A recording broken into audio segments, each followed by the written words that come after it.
ஒரு சிறுபான்மை சமூகம் தங்களுடைய உரிமைகளுக்காக போராடும் போது அங்கு ஒரு பெரும்பான்மை சமூகத்தோடு இணைந்து போராட வேண்டும் அப்படின்றத சொன்னீங்க.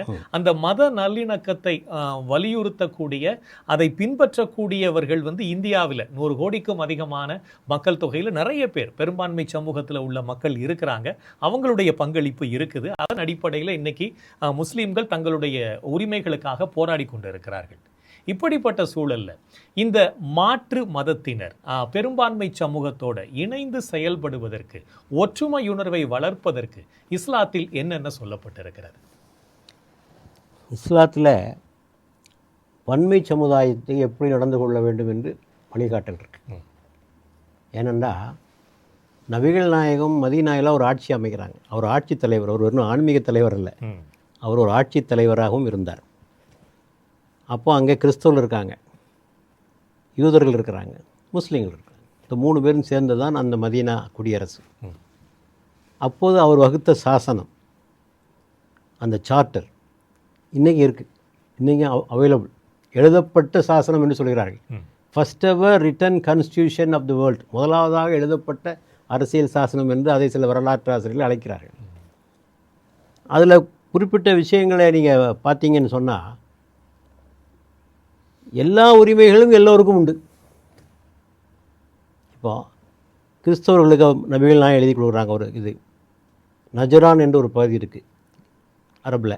அந்த கிறிஸ்தவர்கள் நபிகள் நாயகத்தை சந்திக்க வர்றாங்க. அதில் எழுதி கொடுக்குறாங்க கைப்பட.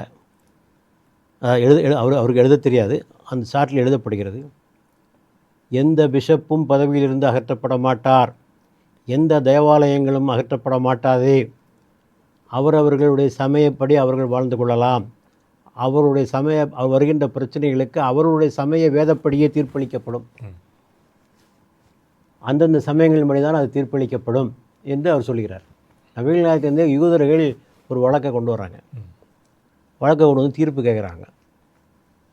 அப்போ அவர் சொன்னார், உங்கள் பொசஸை கொண்டு வாங்க, தோரா எடுத்துகிட்டு வாங்க, தோராவில் என்ன சொல்லியிருக்கோ அதுபடி தான் நான் தீர்ப்பு கொடுப்பேன், எங்கள் மதப்படி உங்களுக்கு தீர்ப்பு சொல்ல மாட்டேன், நீ பின்பற்றுகின்ற வேதத்தின் அடிப்படையில் தான் நான் இந்த தீர்ப்பை சொல்வேன். அப்போது சமய உரிமையை முதலாவதாக அவர்களுக்குரிய உரிமைகளை வழங்கிட வேண்டும். வழிபாட்டு உரிமைகள், சமய உரிமைகள், வணிக உரிமைகள் எல்லாவற்றையும் வழங்கிவிட வேண்டும். நல்லிணக்கத்துக்கு இதுதான் மிக முக்கியமான ஒரு காரணம். நபிகள் நாயகம் காட்டிய முறை இது பிற்காலத்திலும் இது தொடரப்பட்டது.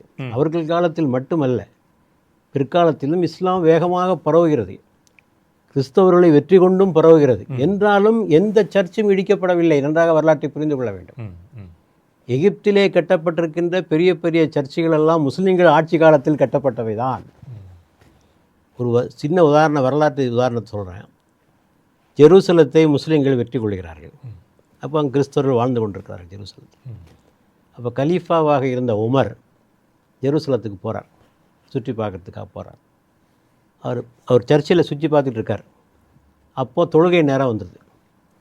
அப்போ அங்கே உள்ள கிறிஸ்தவ பாதிரிகள் சொல்கிறாங்க, ஐயா நீங்கள் இங்கேயே தொழுதுக்கலாம், எங்களுக்கு ஒன்றும் ஆட்சேபனை இல்லை, தொழுதுக்கிடுங்க அப்படின்னு. உமர் சொன்னார், நான் தொழ மாட்டேன். எதுக்காக தெரியுமா?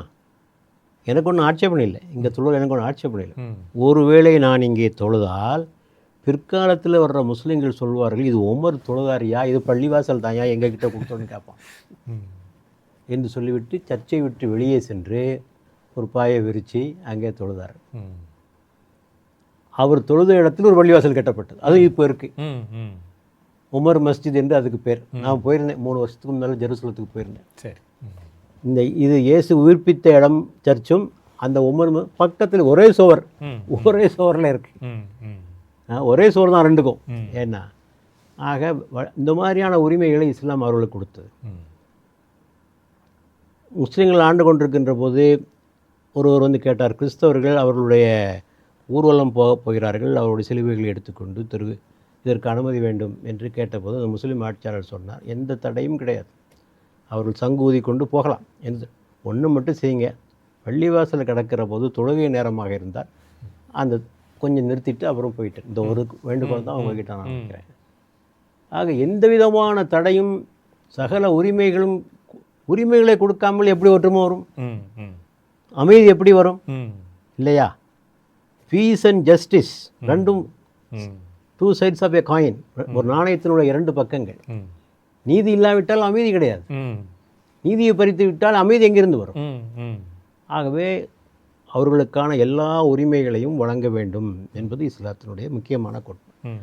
ரெண்டாவது, பிற மதங்களை திட்டாதீர்கள், பழித்து பேசாதீர்கள். ம். அப்படி குர்ஆன்ல ஒரு வசனம் இருக்கு. ம். ஒலா தசுப்புல்லதீன யதுஊன மின் தூனில்லாஹ், பிறர் வணங்குகின்ற அல்லாஹ் அல்லாதவற்றை நீங்கள் ஏசாதீர்கள். ம். கருத்து வேறுபாடு இருக்கலாம், நீங்கள் விமர்சனம் பண்ணலாம். ஆமா. விமர்சனம் என்பது வேறு, இழிவுபடுத்துதல் என்பது வேறு. ரெண்டுக்கு வித்தியாசம் இருக்கு. ம். ரெண்டுக்கு வித்தியாசம் இருக்கு. ம். உதாரணத்துக்கு இப்போ நான் கிறிஸ்தவத்தில் திரித்துவ கொள்கை இருக்கு, ம். இஸ்லாத்தில் ஏகத்துவ கொள்கை தான் இருக்கு. ம். நான் விமர்சிக்கலாம், அது வேறு. ஆனால் ஒரு அறிவுபூர்வமாக இருக்க வேண்டும், ஆரோக்கியமாக இருக்க வேண்டும், யாரையும் புண்படுத்தாது இருக்க வேண்டும். ம். அவங்க கேட்டால் கூட ஆமாம் அந்த நல்லா தான் சொல்கிறார் அவர், அது ஒன்றும் சொல்கிறதில்ல, ஒன்றும் தப்பில்லையே அப்படின்னு நினைக்கிற மாதிரி தான் அந்த வாதம் அமைஞ்சிருக்க வேண்டுமே தவிர ஆமா. கேலியும் கிண்டலும் நிறைந்து புண்படுத்துகின்ற விஷயத்தில் இருக்கக்கூடாது. ம். ஆகவே ஏசாதீர்கள், அப்படி ஒரு கருத்து இருக்கு. ம். இந்த நாட்டில் கூட முஸ்லீம்கள் ஆட்சி புரிந்தார்களே, எங்காவது இந்து மதத்தை தாக்கி புத்தகங்கள் எழுதியிருக்கிறார்களா? சொல்லுங்கள் பாருங்க. ம். எந்த இஸ்லாமிய அறிஞராவது ம். எழுதியிருக்காங்களா? இந்து மதத்தை கேலி அடித்து புத்தகங்கள் எழுதியிருக்காங்களா? சொல்லுங்கள். ம். அப்படி ஒன்றும் கிடையாது. ஏன்னா அடுத்தது இஸ்லாம் சொல்வது, உங்கள் கொள்கையை மற்றவர்கள் மீது திணிக்காதீர்கள். ம். குர்ஆன் ஆயத் சொல்லுது, லா இக்ராஹ ஃபித்தீன், உங்கள் மார்க்கத்தை மற்றவர்கள் மீது திணிக்காதீர்கள், மார்க்கத்தில் எந்த கட்டாயமும் இல்லை. there is no compulsion in religion. ம். ஆகவே திணிப்பில் இஸ்லாத்தில் நம்பிக்கை கிடையாது. ம். ஒரு கோட்பாட்டை எப்படி திணிக்க முடியும்? ஒரு ஒரு ஒரு ஆசை காட்டியோ அல்லது அச்சுறுத்தியோ ஒரு கொள்கை எவ்வளோ நாளைக்கு இருப்போம் அதில் அவை இல்லையா? ஆகவே அது போன்ற காரியங்களை நீங்கள் ஒருபோதும் செய்யாது. உங்களிடத்திலே ஒப்படைக்கப்பட்ட ஒரே பணி எடுத்துரைப்பது மட்டுமே. Just convey. ம்.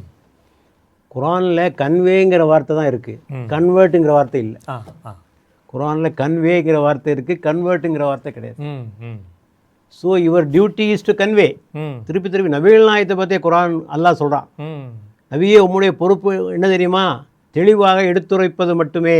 ம். தெளிவாக எடுத்துரைப்பது மட்டுமே, கட்டாயப்படுத்துவது உம்முடைய பணி அல்ல. ம். ஆகவே இஸ்லாத்தில் இந்த பலவந்தமாக மதம் மாற்றுவதற்கு அனுமதி இல்லை. ஆகவே கருத்து சுதந்திரம், ஒற்றுமை வேண்டுமென்றால் கருத்து சுதந்திரம் ம். வேண்டும். அடுத்தபடியாக நான் முன்னர் சொன்னது போன்ற யாரையும் கேலி கிண்டல் அடிக்காது இருக்க வேண்டும், அவர்களுக்குரிய உரிமைகளை வழங்கிவிடும். இந்த மூன்றையும் செய்தால் அமைதி கிடைக்கும். ம். ம். இதுதான் இஸ்லாம் சொல்கின்ற ம். சமூக நல்லிணத்திற்கான முக்கிய 3 கோட்பாடுகள். நிறைய இருக்குது, இந்த 3 மட்டும் நான் உங்களுக்கு